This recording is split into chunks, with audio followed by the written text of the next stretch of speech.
مولاي صل وسلم دائما أبدا على حبيبك خير الخلق كلهم. اللهم صل على سيدنا محمد وعلى آل سيدنا محمد وبارک وسلم. بحمد اللہ تعالی ہمارا پیارے نبی صلی اللہ علیہ وسلم کی سیرت طیبہ کا مرحلہ چل رہا ہے. ہم نے آپ صلی اللہ علیہ وسلم کی 12 سالہ حیات مبارکہ پڑھ لی کہ آپ صلی اللہ علیہ وسلم کی جب عمر مبارکہ 4 سال ہوتی ہے پہلی مرتبہ آپ کا شق صدر کیا جاتا ہے. دوسری مرتبہ جب آپ صلی اللہ علیہ وسلم کی زندگی مبارک 10 سال کی ہوتی ہے تو آپ صلی اللہ علیہ وسلم کا دوبارہ شق صدر کیا جاتا ہے.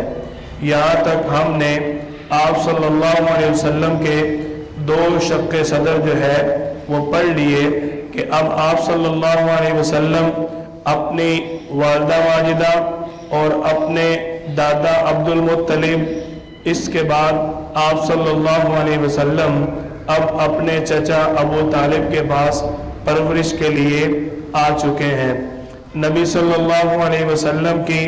سیرت طیبہ کے ساتھ جڑے ہوئے 2 واقعات ہم نے کل پڑھے تھے کہ ایک آپ کے دور مبارک میں حرب الفجار کا واقعہ پیش آیا، دوسرا آپ صلی اللہ علیہ وسلم ایک معاہدہ جو قبیلہ قیس اور قبیلہ قریش کے درمیان ہوا اس کے اندر آپ صلی اللہ علیہ وسلم شریک ہوئے تھے. آپ صلی اللہ علیہ وسلم کے بارے میں ایک بات ہم نے اور پڑھی کہ آپ کی جو زوجہ محترمہ ہے حضرت عائشہ رضی اللہ تعالیٰ عنہ، ان کا جو چچا زاد بھائی ہے یہ عبداللہ بن جدعان، اس کے گھر میں آپ صلی اللہ علیہ وسلم کے خاندان کے جو سردار تھے ابو طالب اور ان کے ساتھ دیگر جو تھے، اور آپ صلی اللہ علیہ وسلم بھی چونکہ اس حلف الفضول معاہدے کے اندر شریک ہوئے اس لیے وہ معاہدہ جو ہے وہ آپ صلی اللہ علیہ وسلم کی سیرت طیبہ کا حصہ بنا. آپ صلی اللہ علیہ وسلم سے حضرت عائشہ نے عبداللہ بن جدعان کے بارے میں پوچھا تھا کہ ان کے بارے میں آپ کیا فرماتے ہیں، تو آپ صلی اللہ علیہ وسلم نے فرمایا کہ اس شخص کا اللہ پر ایمان نہیں تھا اس لیے جہنم میں جائے گا. ایمان کتنی بڑی نعمت اور دولت ہے. کل ہمارے سبق کے اندر ایک بات رہ گئی، وہ یہ کہ آپ کا جو چچا ابو طالب ہے یہ مسلمان نہیں ہوا تھا.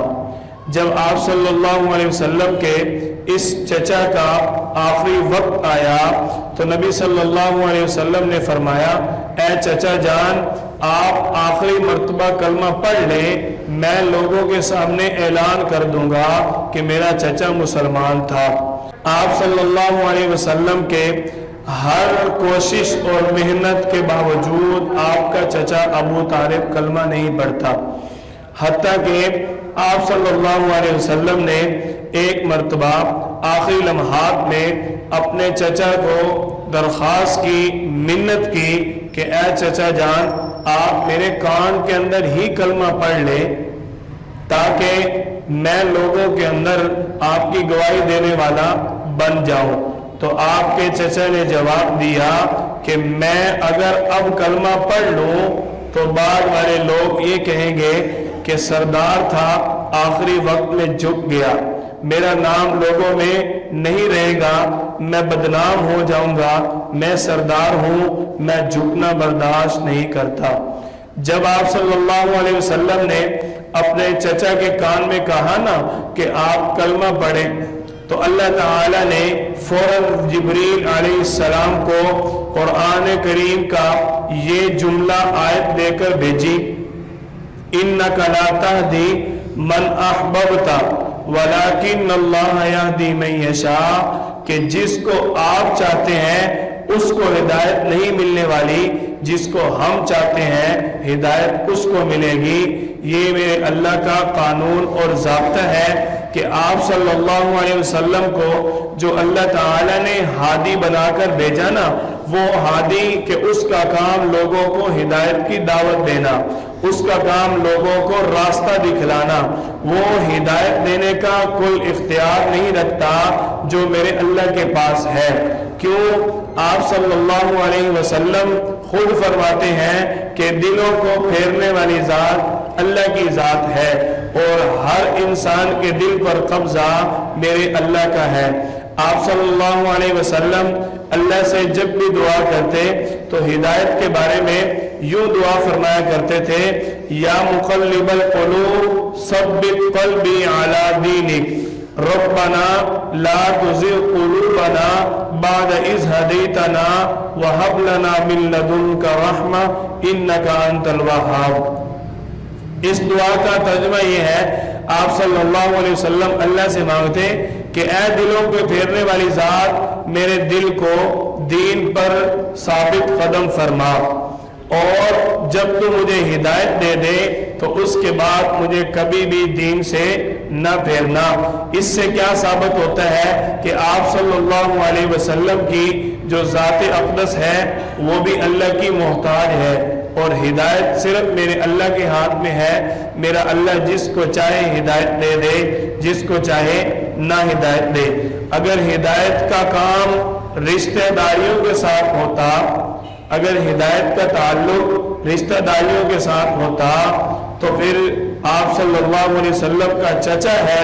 ابو لہب، آپ کے پیدائش پر آپ حضرات نے پڑھا ہے کہ آپ صلی اللہ علیہ وسلم جب پیدا ہوئے تو اپنی جو اس کی باندی ہے سویبہ، اس کو آزاد کر دیتا ہے۔ اتنا اپنے بھتیجے کی پیدائش پر خوشی مناتا ہے، لیکن اسلام نہ ہونے کی وجہ سے میرے اللہ نے اس چچا کے بارے میں سخت الفاظ فرمائے، تبت یدا ابی لہب وتب، کہ میرا اللہ اس چیز کو کبھی برداشت نہیں کرتا کہ جو ہم پر ایمان نہ لائے، ہمارے نبی صلی اللہ علیہ وسلم کی بات کو نہ مانے اور ہم اس کو فضیلت اور نعمت عطا کر دیں، یہ کیسے ہو سکتا ہے؟ ایمان اصل چیز ہے۔ میرے اللہ نے انسان کو جتنی بھی نعمتیں عطا فرمائی، ان میں سب سے قیمتی اور اہم جو انسان کے پاس نعمت ہے وہ نعمت ایمان کی نعمت ہے۔ یہ بات آپ اچھی طرح یاد رکھیں کہ انسان کو اللہ تعالی نے جتنی بڑی نعمتیں عطا فرمائی، ان میں سب سے اہم اور قیمتی بڑی نعمت جو ہے وہ ایمان کی دولت ہے۔ آپ صلی اللہ علیہ وسلم کا چچا ہونے کے باوجود، آپ کی پرورش کرنے کے باوجود، آپ کی خدمت کرنے کے باوجود، دشمنوں سے آپ کا دفاع کرنے کے باوجود، آپ کی حفاظت کرنے کے باوجود، ایمان نہ لانے کی وجہ سے میرے اللہ نے ان کے بارے میں یہ اعلان فرمایا کہ ان کو ہدایت جب ہماری طرف سے نہیں ہے تو آپ ان کو ہدایت کیسے دے سکتے ہیں؟ آپ صلی اللہ علیہ وسلم کی ذات اقدس کو ماننا یہ اللہ کی توفیق سے ہے، اللہ کی ہدایت سے ہے۔ کیوں؟ میرے اللہ نے اپنے حبیب صلی اللہ علیہ وسلم کو خود نمونہ اور اسوہ حسنہ فرمایا۔ یہ تو وہ تھے جنہوں نے آپ صلی اللہ علیہ وسلم کو نہ مانا، ان کی یہ پوزیشن ہے، اور جنہوں نے آپ صلی اللہ علیہ وسلم کی بات کو مانا، نبی صلی اللہ علیہ وسلم کی آواز پر لبیک کہا، جب ایمان لے آئے تو اس دن سے لے کر مرنے تک سب کچھ اپنے نبی صلی اللہ علیہ وسلم کے لیے وقف کر دیا۔ سیدنا صدیق اکبر رضی اللہ تعالیٰ عنہ صحابہ کرام کے اندر سب سے اعلیٰ مقام مرتبہ رکھتے ہیں۔ جب تک مسلمان نہ ہوئے تھے مکے کے اندر بہت بڑے کپڑے کے تاجر تھے، بہت بڑے کپڑے کے تاجر تھے، اور جب سیدنا صدیق اکبر رضی اللہ تعالیٰ عنہ آپ صلی اللہ علیہ وسلم پر ایمان لے آتے ہیں، یہ سیدنا صدیق اکبر رضی اللہ تعالیٰ عنہ وہ صحابی ہیں جن کو یہ خصوصیت اور شان اور فضیلت حاصل ہے کہ آپ صلی اللہ علیہ وسلم کے معجزات دیکھے بغیر، آپ صلی اللہ علیہ وسلم سے دلیل مانگے بغیر، آپ صلی اللہ علیہ وسلم پر ایمان لے آئے. یعنی کہ جس ایمان بالغیب کا میرے اللہ نے قرآن کریم کے اندر ذکر کیا، یؤمنون بالغیب، پہلے پارے کے ابتدا میں جو میرے اللہ نے اعلان فرمایا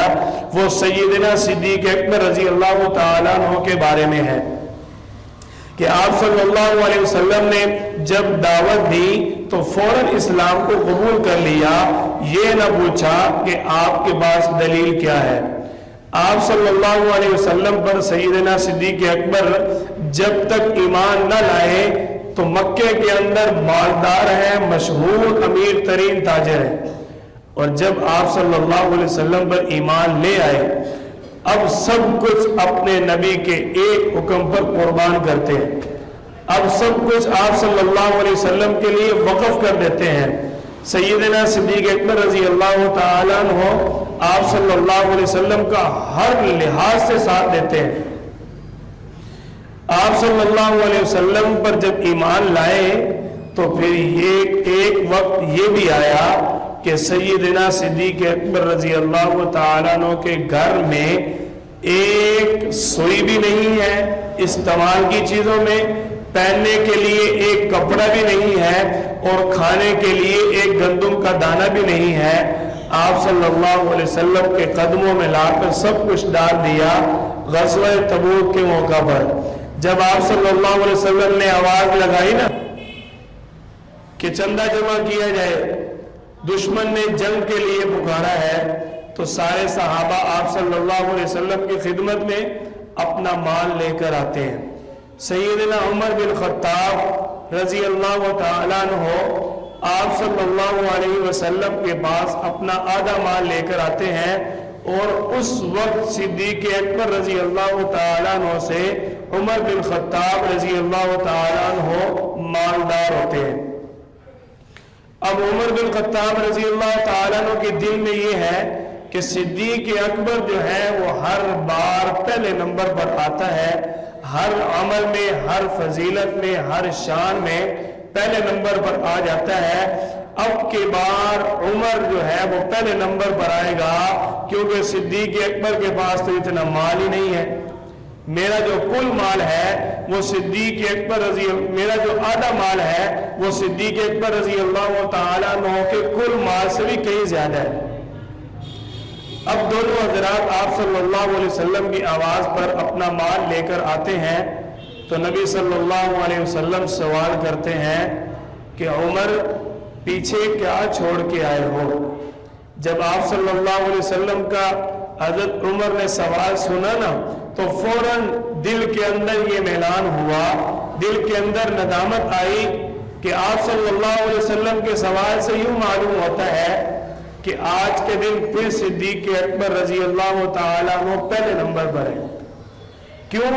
سوال یہ نہیں تھا کہ کتنا مال لائے ہو، سوال یہ تھا کہ پیچھے گھر میں کتنا مال چھوڑ کے آئے ہو. اب جب آپ صلی اللہ علیہ وسلم نے سوال کیا، عمر بن خطاب رضی اللہ تعالیٰ نے جواب دیتے ہیں، یا رسول اللہ آدھا مال لے آیا ہوں، آدھا اپنی بیوی بچوں کے لیے چھوڑ آیا ہوں. یہی سوال جب سیدنا صدیق اکبر رضی اللہ تعالیٰ عنہ سے آپ صلی اللہ علیہ وسلم نے کیا تو صدیق اکبر رضی اللہ تعالیٰ نے جواب دیا، یا رسول اللہ اور اس کے رسول کا نام چھوڑ آیا ہوں، باقی سب کچھ آپ کے قدموں میں ڈال رہا ہوں. اور خود صدیق اکبر رضی اللہ تعالیٰ عنہ اپنا لباس بھی اتار کر اسی مال میں ڈال کر لے آئے، اور اس وقت صدیق اکبر رضی اللہ تعالیٰ عنہ نے صرف ٹاٹ کا لباس پہنا ہوا ہے. اور اسی کیفیت عالم اور اسی وقت میں جبریل علیہ السلام آتے ہیں، آ کر پوچھتے ہیں، یا رسول اللہ ابو بکر نے آج ٹاٹ کا لباس کیوں پہنا ہوا ہے؟ میرے اللہ کو تو معلوم تھا نا، لیکن میرے اللہ نے صدیق اکبر کی فضیلت اور شان واضح کرنی تھی کہ جس کو ہم پہلے نمبر پر رکھتے ہیں اس کو کوئی دوسرے نمبر پر نہیں کر سکتا، چوتھے نمبر پر تو جائے کہ ہو ہی نہیں سکتا. اب آپ صلی اللہ علیہ وسلم سے جب جبریل علیہ السلام نے پوچھا، صدیق اکبر رضی اللہ تعالیٰ عنہ سے آپ صلی اللہ علیہ وسلم نے سوال کیا کہ ابو بکر اے ابن ابی قحافہ، اللہ تعالیٰ پوچھ رہے ہیں کہ یہ ٹاٹ کا لباس کیوں پہنا ہوا ہے؟ صدیق اکبر رضی اللہ تعالی نے جواب دیا یا رسول اللہ میرے پاس یہی میسر تھا،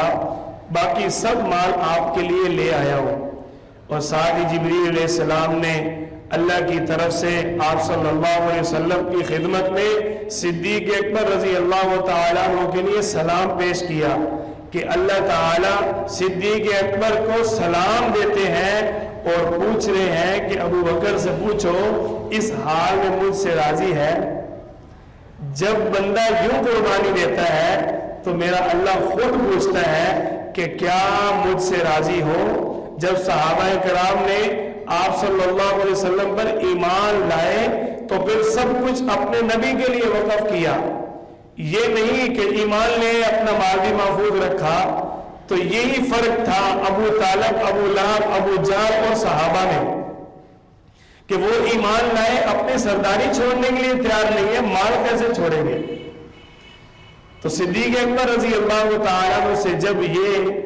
واقعہ ان کے سامنے آیا کہ اللہ تعالیٰ مجھے سلام دے رہے تو صدیق اکبر رضی اللہ تعالیٰ عنہ کی آنکھوں میں آنسو آ گئے کہ مجھے اللہ تعالیٰ نے خود سلام بھیجا ہے۔ آپ صلی اللہ علیہ وسلم کے یہ پیارے صحابی ہیں،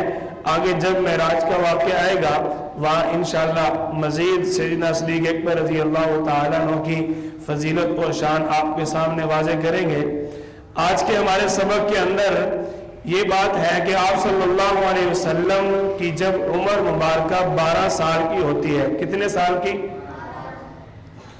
12 سال کی عمر میں آپ صلی اللہ علیہ وسلم اپنے چچا ابو طالب کے ساتھ شام کے علاقے میں تجارت کے لیے سفر کرتے ہیں۔ یہ تجارت ابو طالب کرنے کے لیے جا رہا ہے۔ آپ صلی اللہ علیہ وسلم اس لیے ساتھ ہے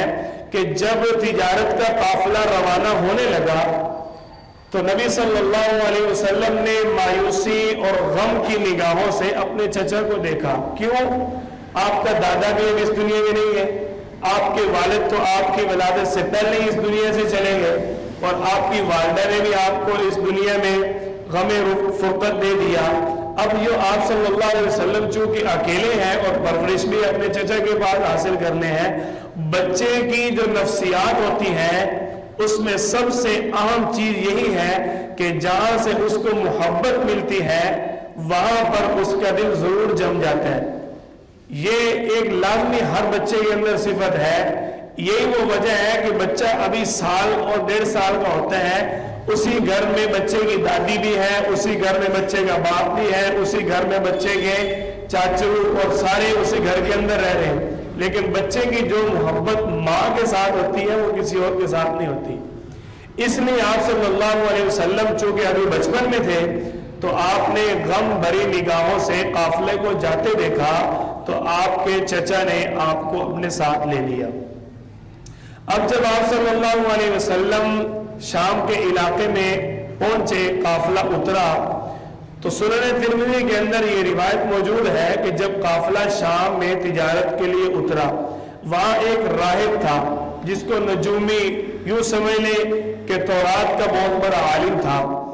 اس نے چونکہ تورات کے اندر آپ صلی اللہ علیہ وسلم کی نبوت کے بارے میں، ختم نبوت کے بارے میں نشانیاں پڑھی ہوئی تھی تو وہ دیکھتے ہی اس چیز کو پہچان گیا اور ساتھ ہی اس نے کچھ آپ صلی اللہ علیہ وسلم کے معجزات بھی دیکھے۔ جب اس نے پہچان لیا اور سرداران قریش کو یہ کہا کہ یہ بچہ عام بچہ نہیں ہے، یہ بچہ مجھے وہی بچہ معلوم ہوتا ہے جو اس دنیا کے اندر نور ہدایت بنے گا اور اس کل دنیا کو بدل کر رکھ دے گا اور قیصر و کسریٰ کے درباروں کے اندر اس کی حکومت ہوگی،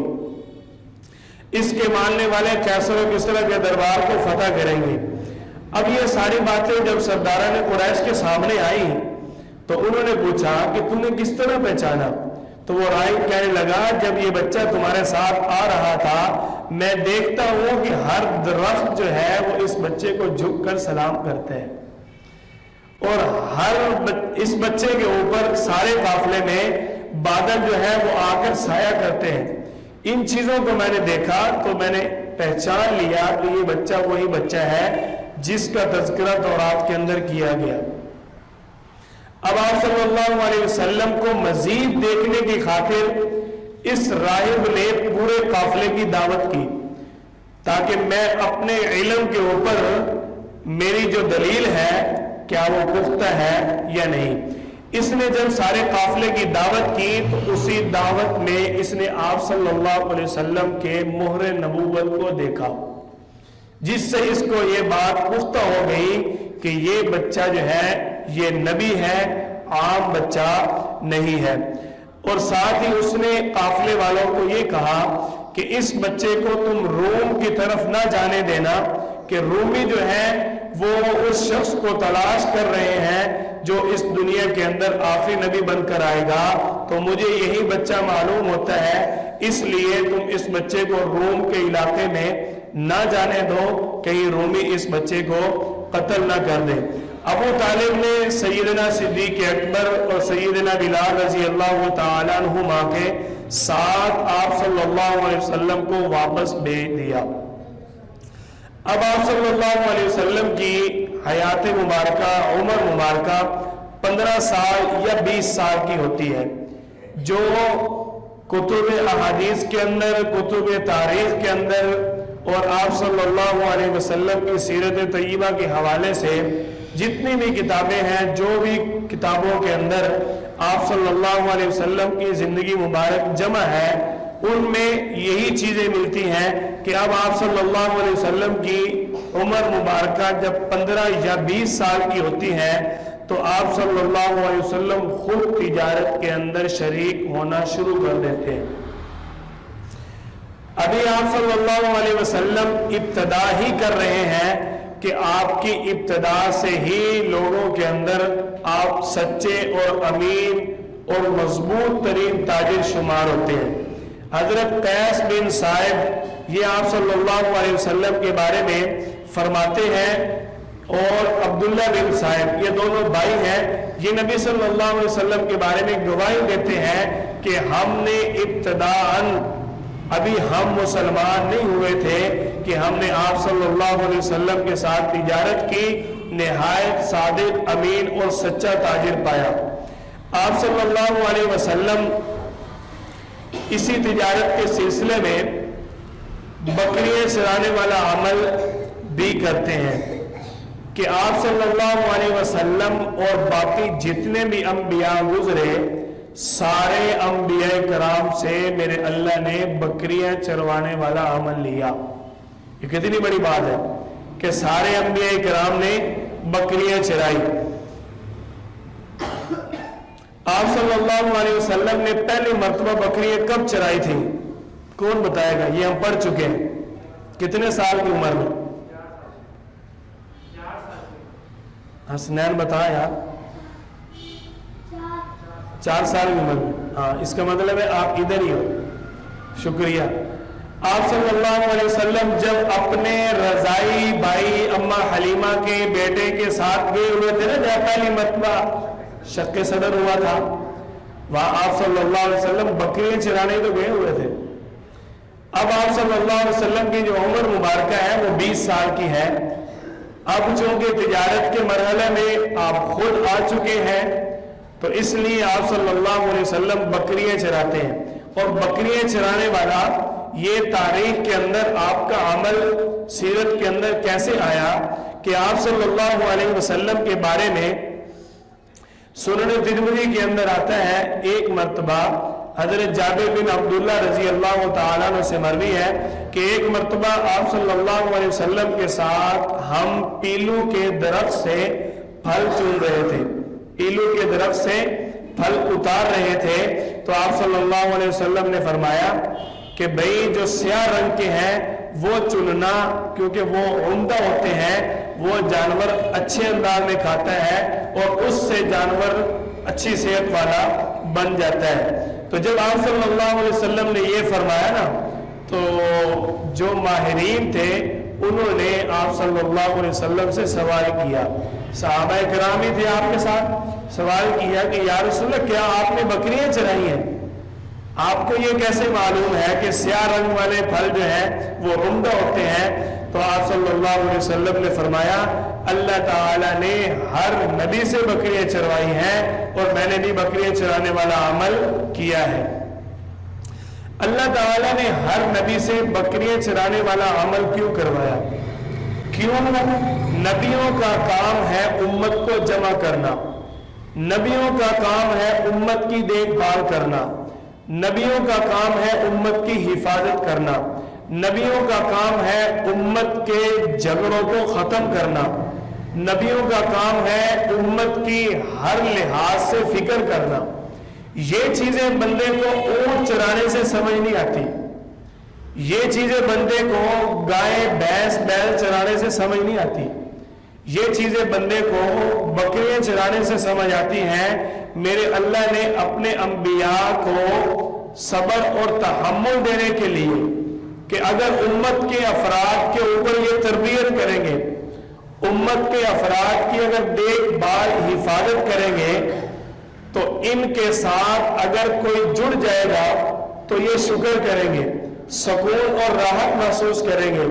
اگر ان کو کوئی چھوڑ کر بھاگ جائے گا تو یہ اس کی بھی فکر رکھیں گے۔ آپ صلی اللہ علیہ وسلم اور انبیاء کرام سے اللہ نے اس لیے بکریاں چروائی کہ دیکھو اگر کوئی شخص بکریوں کا ریوڑ لے کر جنگل میں گیا ہوا ہے اور کوئی بکری ادھر بھاگ رہی ہے، کوئی دائیں جا رہی ہے، کوئی بائیں جا رہی ہے، تو ریوڑ جو بکریاں چروانے والا راعی ہے اس نے تو سب کو دیکھنا ہے، سب کی حفاظت کرنی ہے، چاہے کوئی کہیں بھی جا رہی ہے تو اس نے سب کی حفاظت کرنی ہے۔ یہ بھی دیکھنا ہے کہ کس کو بھیڑیا نہ کھا جائے، اور یہ بھی دیکھنا ہے کہ کوئی جانور آپس میں جھگڑے نہ، اور یہ بھی دیکھنا ہے کہ انہوں نے اپنا چارہ کھا لیا ہے یا نہیں، ہر لحاظ سے ان کی فکر کرنی۔ اس لیے میرے اللہ نے انبیاء کرام کی تربیت کے لیے کہ اگر کوئی بھیڑیا کھا بھی جاتا ہے اور اگر کوئی ادھر ادھر بھاگ جائے تو غصہ بھی آتا ہے، اللہ تعالیٰ نے انبیاء کے دلوں کے اندر صبر اور تحمل رکھنے کے لیے، قوت برداشت بڑھانے کے لیے یہ عمل انبیاء سے کروایا۔ حضرت موسیٰ علیہ السلام کے بارے میں آتا ہے کہ یہ شعیب علیہ السلام کی بکریاں چرایا کرتے تھے، تو شعیب علیہ السلام کی بکریوں کے ریوڑ میں ایک مرتبہ بکری چرا رہے ہیں، بکریاں چرانے کے عمل کے اندر جنگل کے اندر راعی بنے ہوئے ہیں، تو ریوڑ میں سے ایک بکری بھاگ جاتی ہے۔ جب ایک بکری ریوڑ سے بھاگتی ہے تو موسیٰ علیہ السلام اس بکری کے پیچھے دوڑتے ہیں، وہ خوب بھاگتی ہے، موسیٰ علیہ السلام خوب پیچھا کرتے ہیں، آخر کار جب اس کو پکڑتے ہیں تو اس کو پکڑ کے اس کی ٹانگیں دبانا شروع کر دیتے ہیں، اور ساتھ اس کو یہ کہتے ہیں کہ پگلی تو خود بھی تھک گئی، تو نے مجھے بھی تھکا دیا۔ اللہ تعالیٰ کو موسیٰ علیہ السلام کا یہ محبت بڑا عمل پسند آیا تو میرے اللہ نے موسیٰ علیہ السلام کو نبی بنا دیا۔ کیوں؟ موسیٰ علیہ السلام ابتدا سے ہی جلالی تھے، اس انداز میں بکری کے پیچھے دوڑ رہے تھے کہ اگر میں اس کو پکڑ لوں گا تو اس کو فوراً ذبح کر دوں گا، اس کو میں نے چھوڑنا نہیں ہے، اور جب پکڑ لیا تو محبت اور شفقت والا پہلو پیش کیا۔ میرے اللہ نے موسیٰ علیہ السلام کی محبت کو دیکھتے ہوئے ان کو یہ انعام عطا فرمایا۔ جب آپ صلی اللہ علیہ وسلم کی تربیت اور انبیاء کرام کی تربیت میں میرے اللہ نے یہ بکریاں چرانے والا عمل رکھا، اسی عمل میں آپ صلی اللہ علیہ وسلم اور انبیاء کرام کی مشقت اور محنت کتنی ہوتی ہے کہ نوح علیہ السلام کے بارے میں آتا ہے 950 سال انہوں نے تبلیغ کی، اس کے باوجود چند افراد نوح علیہ السلام پر ایمان لاتے ہیں۔ کتنے افراد نوح علیہ السلام پر ایمان لائے؟ اس بات سے ہم اندازہ لگا سکتے ہیں کہ جو افراد نوح علیہ السلام پر ایمان لائے، مسلمان ہوئے، وہ سارے کے سارے جب اللہ تعالیٰ نے نوح علیہ السلام کی قوم پر طوفان بھیجا، سیلاب کا عذاب بھیجا، وہ سارے نوح علیہ السلام کے ساتھ کشتی میں سوار ہو گئے تھے۔ اب دیکھو کشتی میں کتنے کا افراد آ سکتے ہیں۔ نوح علیہ السلام کی 950 سال محنت کے بعد اتنے افراد صرف مسلمان ہوئے، تو پھر کتنا بڑا ان کا صبر تھا۔ آپ صلی اللہ علیہ وسلم اپنی امت کے لیے کتنا روتے تھے، کتنا اپنی امت کے لیے ہدایت کی دعائیں مانگتے تھے، کتنی اپنی اس امت کی فکر کرتے تھے کہ ایک مرتبہ آپ صلی اللہ علیہ وسلم اللہ تعالیٰ کے سامنے خوب رو رہے، خوب گر گرا کے اللہ سے مانگ رہے ہیں اور اپنی امت کے معاملے میں انتہائی پریشان ہے، تو اللہ تعالیٰ نے جبریل علیہ السلام کو وحی دے کر بھیجا لعلک باخع نفسک الا ان یکونوا مؤمنین، کہ آپ اسی فکر میں شاید کہ اپنے آپ کو کہیں ہلاک نہ کر بیٹھے، کہیں اپنے آپ کو آپ موت کے قریب نہ لے جائیں، اللہ ان یکونوا مؤمنین، یہ کہ یہ لوگ مسلمان ہو جائیں، حالانکہ یہ مسلمان وہی ہوں گے جن کو میرا اللہ ہدایت دے گا۔ انبیاء کرام کی دعوت کا سلسلہ انتہائی مشقت، انتہائی تکلیف اور انتہائی آزمائش والا تھا، جس کی ٹریننگ کے لیے میرے اللہ نے انبیاء کرام سے بکریاں چروائی۔ اب آپ صلی اللہ علیہ وسلم کی چونکہ تجارت کا سلسلہ چل رہا ہے، اسی تجارت میں آپ کی عمر مبارکہ 25 سال کی ہوتی ہے، تو آپ صلی اللہ علیہ وسلم کی تجارت میں، آپ کے مکے کے اندر، آپ کے لین دین میں، آپ کے لوگوں کے ساتھ رہن سہن میں، ملنے جلنے، اٹھنے بیٹھنے، کھانے پینے میں، سب معاملات میں لوگ آپ کو انتہائی سچا، صادق، امین اور ایماندار تاجر بھی شمار کرتے ہیں، اور آپ صلی اللہ علیہ وسلم کو بہت بڑا امانت دار بھی سمجھتے ہیں۔ آپ کی عمر مبارکہ جب 25 سال کی ہوتی ہے تو پھر آپ صلی اللہ علیہ وسلم کی طرف آپ کی امانت داری اور آپ کی سچائی کو دیکھتے ہوئے حضرت خدیجہ رضی اللہ تعالیٰ عنہ آپ کی طرف اپنے مال تجارت کو بیچنے کے لیے پیغام بھیجتے ہیں کہ آپ میرا مال لے جائیں اور وہاں جا کر شام کے علاقے میں آپ میری طرف سے تجارت کریں۔ حضرت خدیجہ رضی اللہ تعالیٰ عنہ مکے کے اندر عورتوں میں سب سے زیادہ مالدار تھی، جتنا تجارت کے قافلے میں دوسرے لوگوں کا مال ہوتا تھا، حضرت خدیجہ رضی اللہ تعالیٰ عنہ کا اکیلی کا سب لوگوں کے مال ملا کر اس سے بھی زیادہ مال حضرت خدیجہ کا ہوتا تھا۔ آپ صلی اللہ علیہ وسلم کو یہ پیغام بھیجا کہ آپ کو معاوضہ اچھا دوں گی، آپ میرا مال جا کر بیچیں، کیونکہ آپ کی تجارت میں آپ کا امانت دار ہونا اور آپ صلی اللہ علیہ وسلم کی سچائی کو دیکھ کر حضرت خدیجہ نے آپ کی طرف یہ پیغام بھیجا تھا۔ کل انشاءاللہ ہم یہیں سے اپنا سبق شروع کریں گے، تو آپ حضرات کو آج کے سبق کے حوالے سے کوئی بات نہ سمجھ آئی ہو، کوئی بات رہ گئی ہو، یا آپ حضرات کو سمجھ آ گئی ہو، زیادہ سمجھ آ گئی ہو، آپ سوال کرنا چاہتے ہیں تو آپ سوال کر سکتے ہیں کہ یہ بات آپ نے کیوں کہی، یہ بات میرے اللہ ربی والاسلام دینی ومحمدا رسول اللہ